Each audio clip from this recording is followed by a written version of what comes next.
Okay, it's 10 p.m. and we're now live. Just one person here as usual, apart from me. Hopefully there'll be a few more coming later, but this will be we'll put this on the Internet Archive next month. Right, the subject tonight is recantations, but quite a lot of other things to cover as well. I've got this awful itchy throat. I mean, I tend to suffer a lot during the winter, but it's. I'll try not to cough too much tonight. It's really annoying. Yeah, there's quite a lot to be discussed. Louis Theroux, I don't know if well, if you're a UK resident, you almost certainly heard of him. And perhaps if you're American, he's a documentary maker, very sort of reasonable person, but he can be taken in and I mean, he made a documentary about Jimmy Savile, and years later, when all these allegations, these ludicrous allegations were made after Savile's death, he decided that actually Savile really was a sexual predator. I should make a video about that really, but don't believe anything you read about Savile in the media, mainstream media, or you see on TV or on YouTube. But Thoreau made a documentary recently, The Night in Question, which was about campus rape, and he interviewed. Principally, it was a bloke called Saif Khan, who was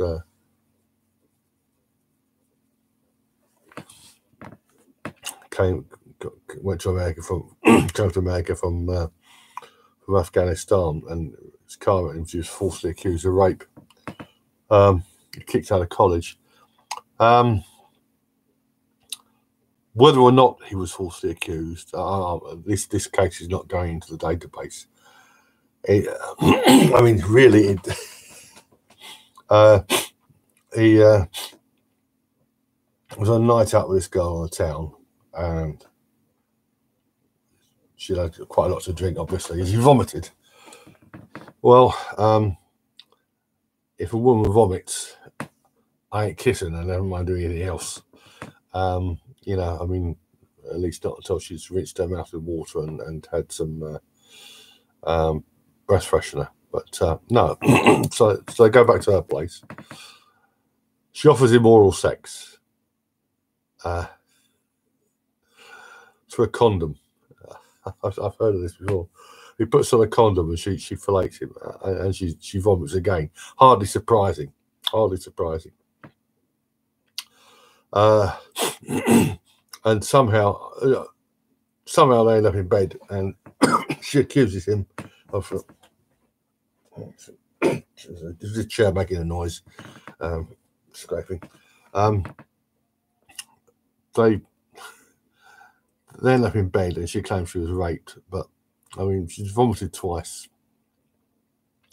Then he talks to Mattress Girl, Emma Solkovitz, who is a total head case. He gives her a lot more credibility than she deserves, which is zero.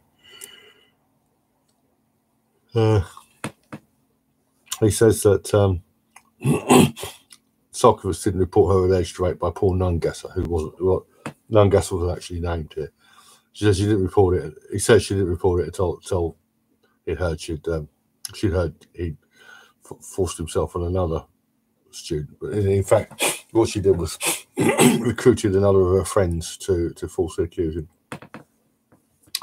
Then we're back to Khan. Khan's defended by Norm Pattis, who's a dynamic defence attorney. He has there's an entry on the false rape timeline. He wrote an excellent article on his blog about rape trauma syndrome, the mythical rape trauma syndrome. Thoreau speaks to William Norris, who's this shows how ridiculous these cases are.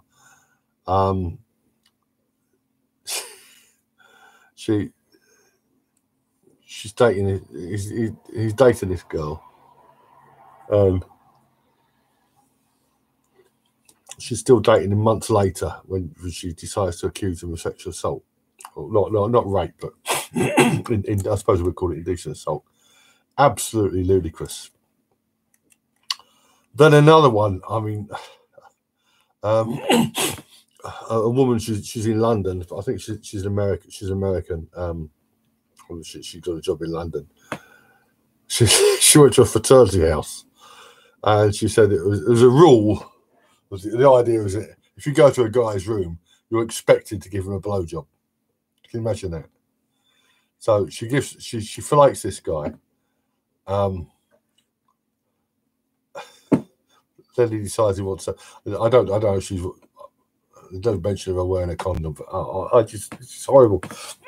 But she fillets this guy and they end up in bed. And she claims he raped her. Well, I'm sorry, but you know, these young women need to show some self-respect. Respect is a word I like to use because it reminds me of my old band. But you need to show some self-respect, and these guys need to have a little bit of decency. I mean, it's so sort. You can't. I didn't think this sort of thing happened in. You know, you go to a guy's room and you've got to give him a blowjob. I mean, what sort of mentality is that? Why don't you go to his room? This is absolutely sordid. Another thing is Michael Jackson's back in the news. You may have seen Leaving Neverland. I watched it last. I watched the first part last night, and it's if you visited the Full Slope timeline recently, you'll notice an entry from Michael Jackson.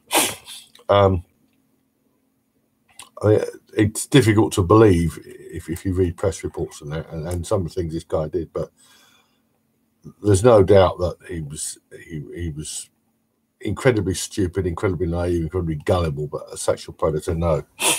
And his current accusers, his old friends turned new accusers, in particular Wade Robson, have zero credibility. It's just ridiculous. Roseanne Barr. This is a woman I've never particularly liked, but she's beginning to grow on me. She gave an interview to the Hollywood Reporter in which she said that the Me Too accusers are hoes. I couldn't agree more. Well, some of them are. Some of them are just jumping on the bandwagon. Some are not right in the head. But the idea that due process can be suspended and people can be falsely accused, can be accused of rape or whatever online, or else, you know, it's ludicrous. Especially rape. You know, rape is a felony, a very serious crime. I'll see a play. I want to play a bit of this video clip of Roseanne Barr talking. Here we go. Targeting the Me Too movement, California Senator Kamala Harris, and more in an interview on the Candace Owens Show's inaugural episode, which went live Sunday morning. Barr, who had her ABC sitcom reboot cancelled last May after tweeting racist remarks about Valerie Jarrett, referred to women who have come forward with allegations of sexual assaults that took place years previously as hoes, saying, like, if you don't run out the room and go, excuse me, you don't talk to me that, you don't do that to me, excuse me, and leave.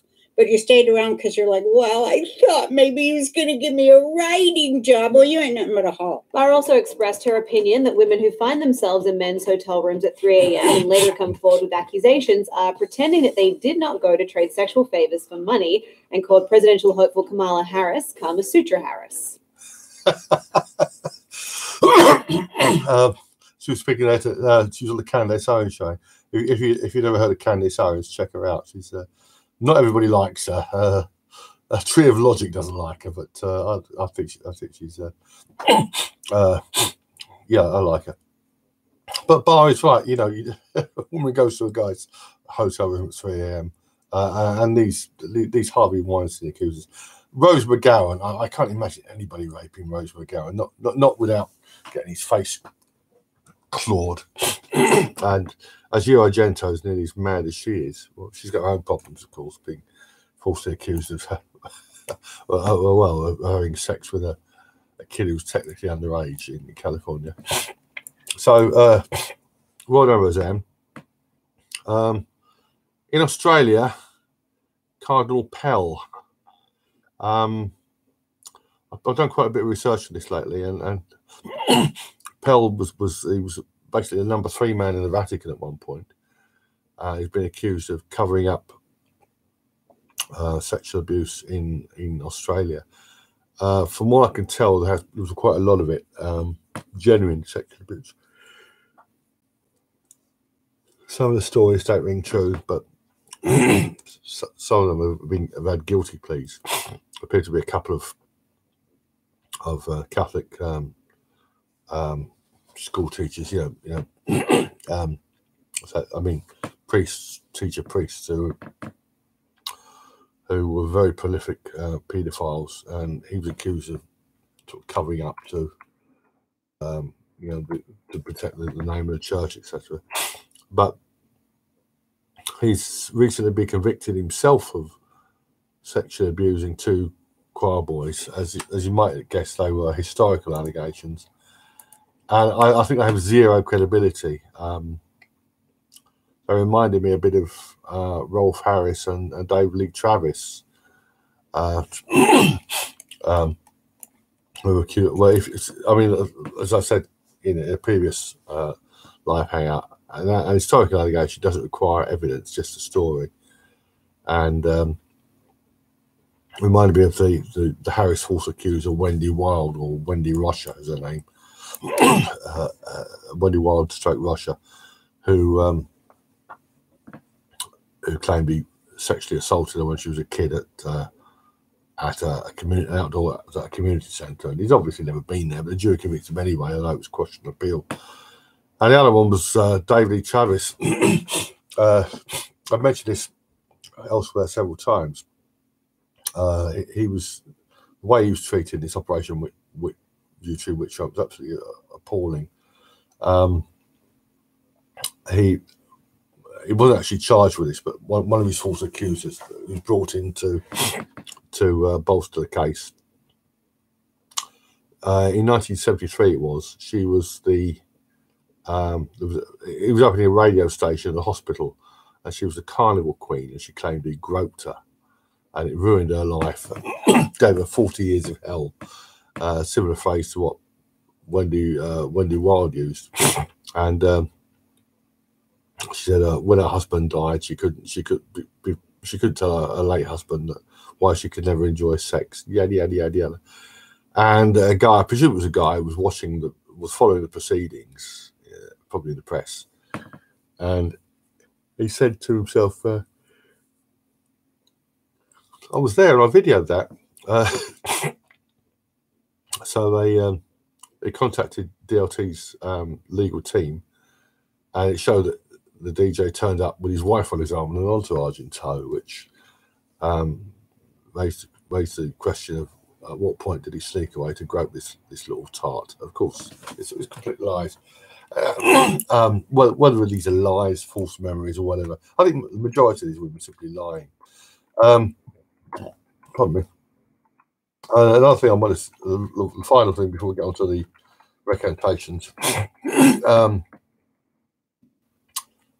Sally Challen, I don't know if you've heard of the case. Challen murdered her husband in, let me get to the details of it. She was convicted in judgment here. Her name's actually Georgina Sarah Ann Louise Challen, but she's known as Sally Challen.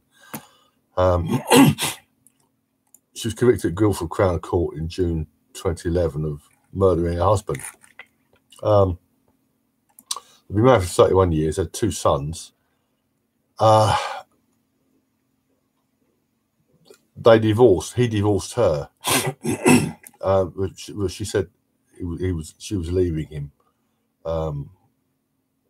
Right. I'm sure he divorced her. Well, they were separated anyway, and he agreed for a request to a reconciliation, and then she murdered him. What's here? I mean, they were living apart, but she was at his place, and she battered his head in with a hammer, which she'd taken to the house in a handbag. So this premeditation, obviously. Then she made a quarter-hearted suicide attempt. She was convicted of murder, and she was given a 22-year tariff, reduced to 18 years on appeal.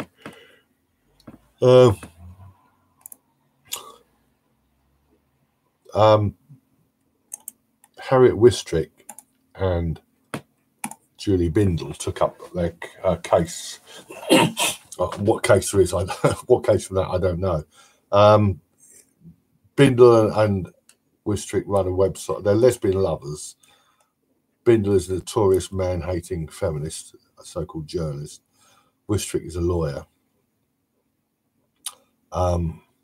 You'll find her under the Alexander Economou case.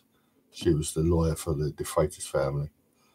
For David De Freitas.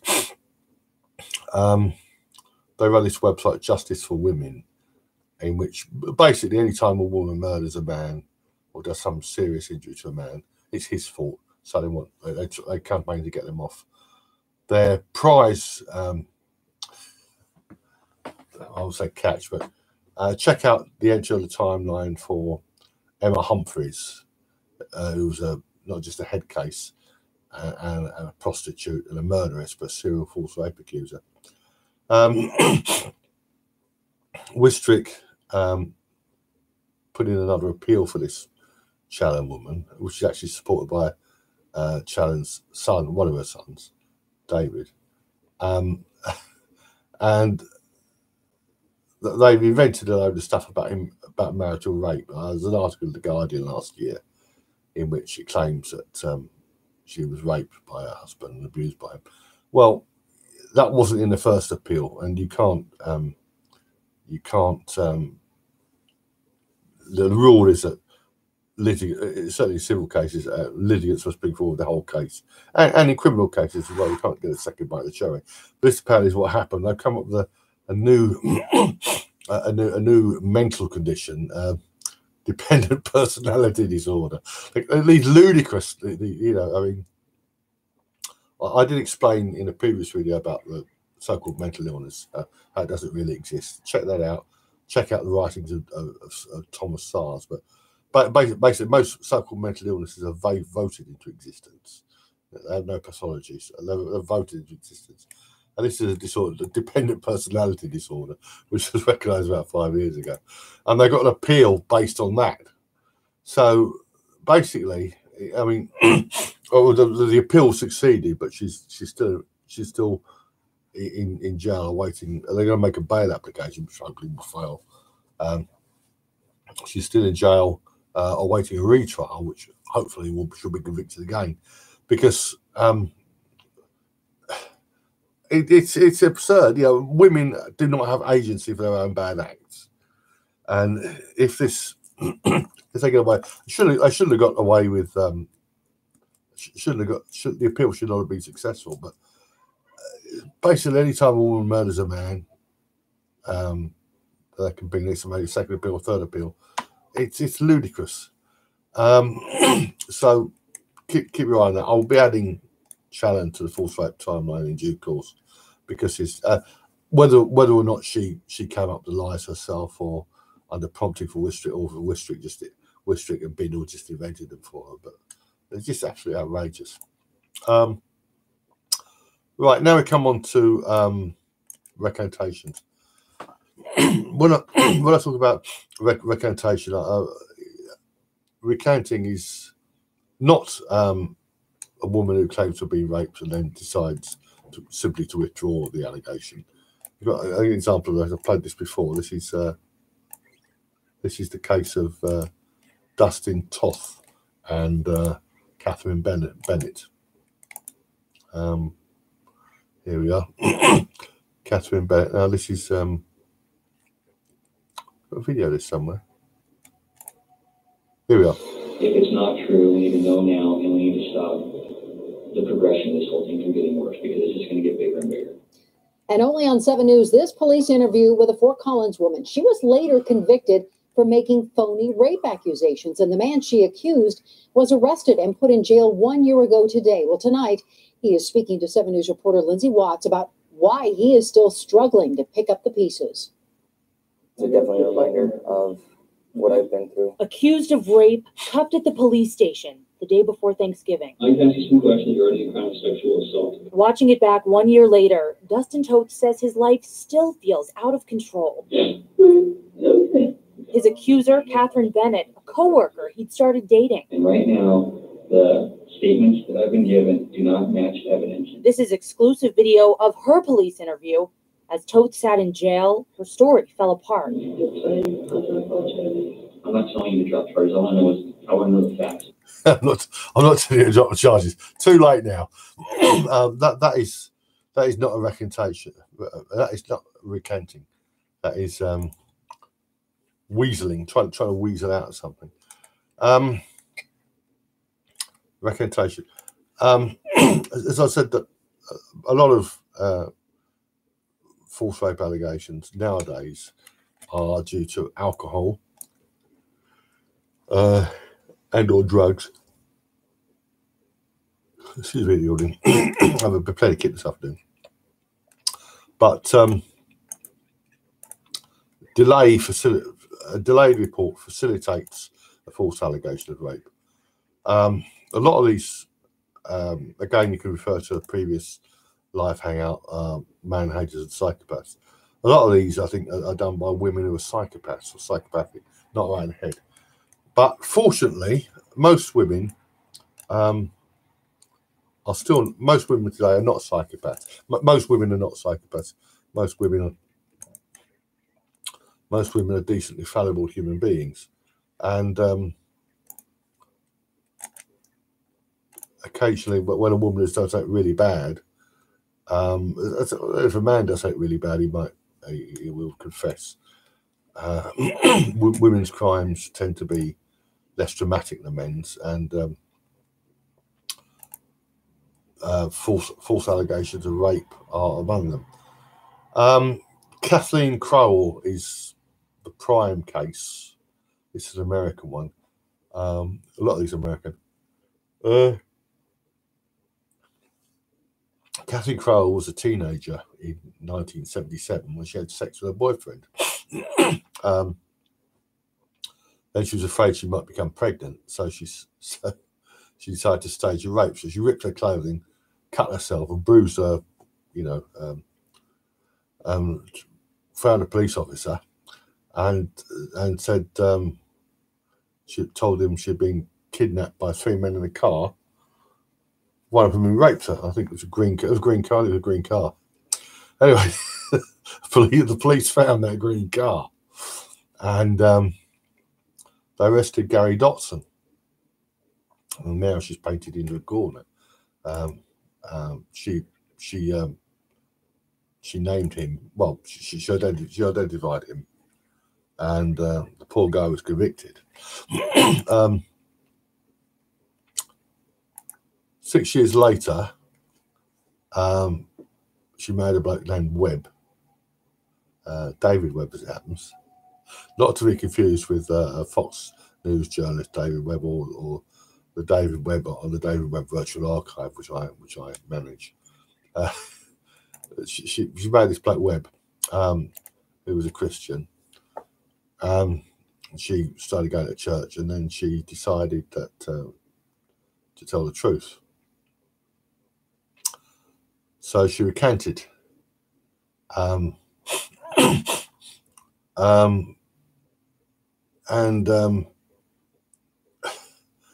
She wasn't believed, and it was a big. it was a massive case in America, and eventually Dotson was I think was pardoned. He was released from prison, and finally, DNA, the exhibits were still there, and he was exonerated by the DNA as well. There are some feminists who believe that, at least one feminist academic who believes that she really was raped, but she picked out the wrong man. I mean, they're just unreal, these women. So that was Catherine Crowell, who recanted due to religion. And another one, not quite as famous, but just as painful for the falsely accused bloke. I think this is the actual file.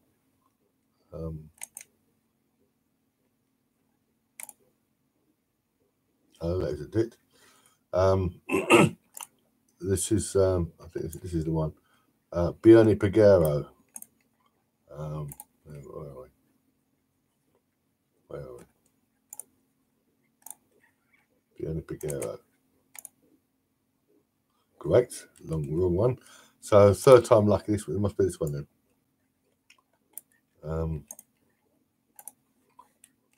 Right, URL.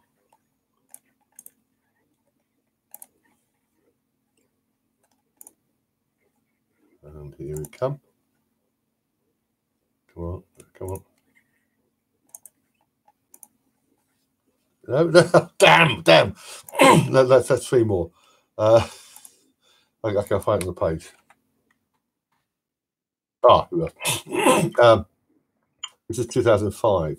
Bione Peguero was she was on a night out, sort of girls' night out, and she ran into William McCaffrey and some friends, and for whatever reason, she accused McCaffrey of rape,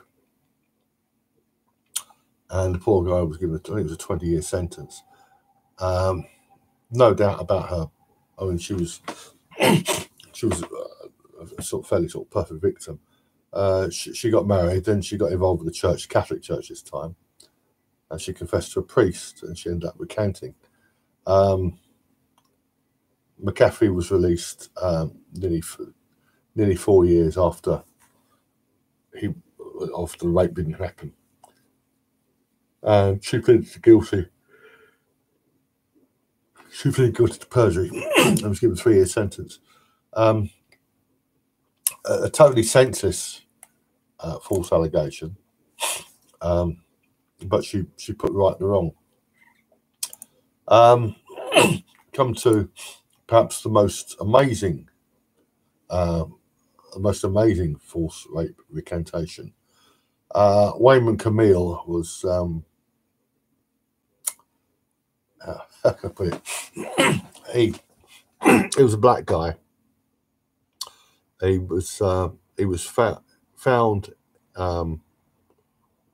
in the bed of a woman named Alice Mock, who was 60 odd, drunk and incapable, and she phoned the police, said that he'd broken into the house, forced his way in, raped her, and now he was in her bed, stone drunk.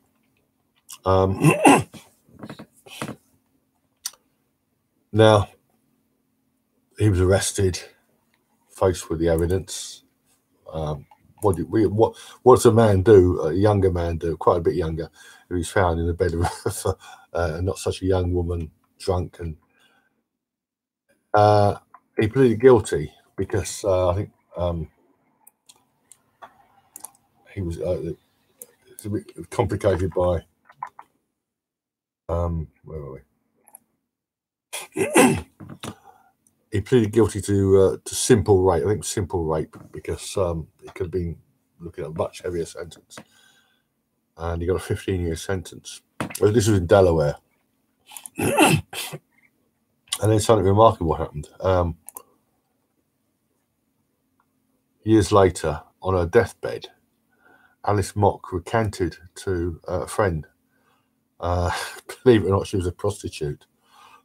It's photos. This guy had come in and for whatever, cup of tea and a cake, yeah. And she'd stolen his money, and perhaps she was behind with the rent, and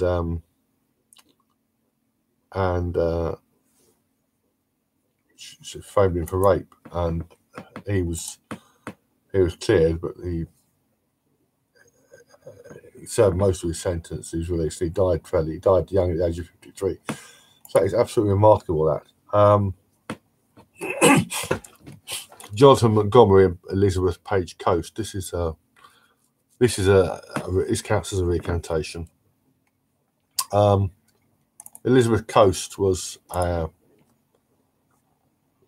think she was 14 years old, and she was caught by her mother looking at pornography on the computer. So she said this because she'd been violated by Jonathan Montgomery when she was 10 years old, as any girl would do. By this time, Montgomery was living in another state, and he was arrested, tried by a judge, sitting without a jury. Not a good option, really, most of the time. And he was convicted. He was given 45 years sentence, but with 37 years, 6 months suspended from being viewed his age. She went to work for the police, and she told a police officer that she confessed that she'd made it up, and he was released, and she was given the usual slap on the wrist. So that counts as a recantation. And I would say the most hilarious recantation, it wasn't hilarious to him, but the most ludicrous recantation is well known. It's a fairly recent case, 2002. Brian Banks. Brian Banks was he was a school kid in very big school kid in California.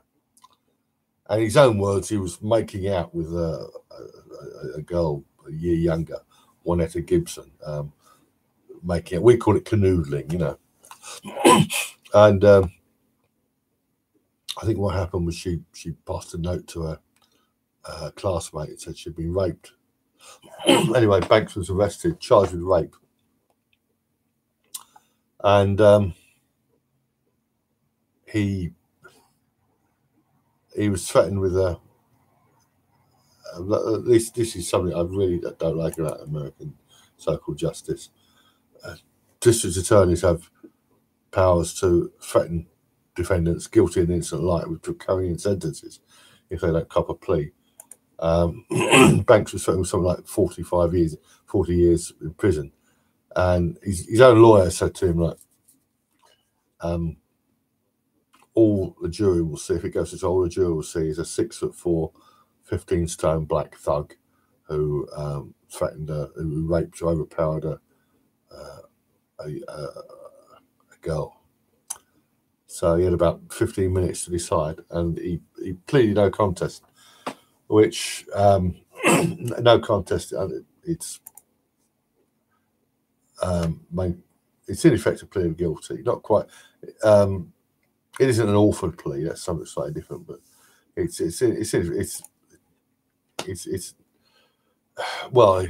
throwing in his hand, basically. He was given a 6-year sentence, paroled after 5 years, and forced to register as a sex offender. His life is released from prison. His life in ruins. He had this dream of becoming a professional footballer. He signs up Facebook. He's living with his mother. He signs up Facebook. And he gets a friend request from Juanetta Gibson. I mean, you couldn't make it up, but she did. And I mean, this girl must be not. I mean, it's just unbelievable that a girl would destroy a guy's life and then say, you know, let's take it where we left off. But he thought he probably thought it was a bit of a joke, not from her, but eventually got her to recant on tape. And he's living a dream. He did actually become a professional footballer, and in fact, he's commented on other cases. He commented on the Brock Turner case, the controversial Brock Turner case, it might be called.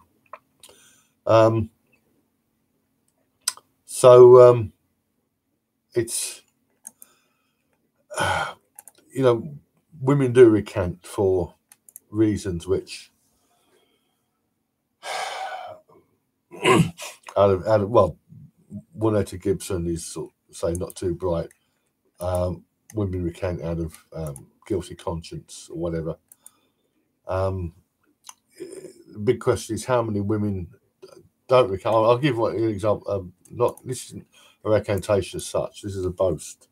If I can find, got this game's got its name there. Here we are. Yes, Roy Burnett. Roy Burnett was he was a gardener. He was about 43 years old, but he had antecedents for sort of petty crimes, including 2 indecent assaults, which I presume were quite mild, but theft and things like that. In August of 1985, a student nurse was allegedly sexually assaulted after alighting from a bus in Bromley, where I live, for Borough. And she accused, well, she accused him, but she was picked out in an ID plate, so he had antecedents. He was convicted of rape, buggery, and assault, occasional actual bodily harm. Because of his branded by a judge, he appealed against sentence, but not against conviction. The Court of Appeal said he was a psychopathic dullard and patently a danger to the community, particularly to young, unsuspecting females. And he was given a life sentence. 15 years later, 13 years later, 1998, the same woman made a false rape allegation I think it was in the West Country. And she boasted to a friend or a colleague that she'd fitted somebody up before this got back to the authorities. And showing that they can do it properly, that they can actually be decent human beings, the Metropolitan Police reopened the case. The Crown, the case was fast-tracked to the Court of Appeal. The Crown said it would not be opposing the appeal, and he was bailed, and then eventually is cleared. So you might call that a recantation, recanting, but women recant for various reasons, not always honourable ones, as that case and Elizabeth Coast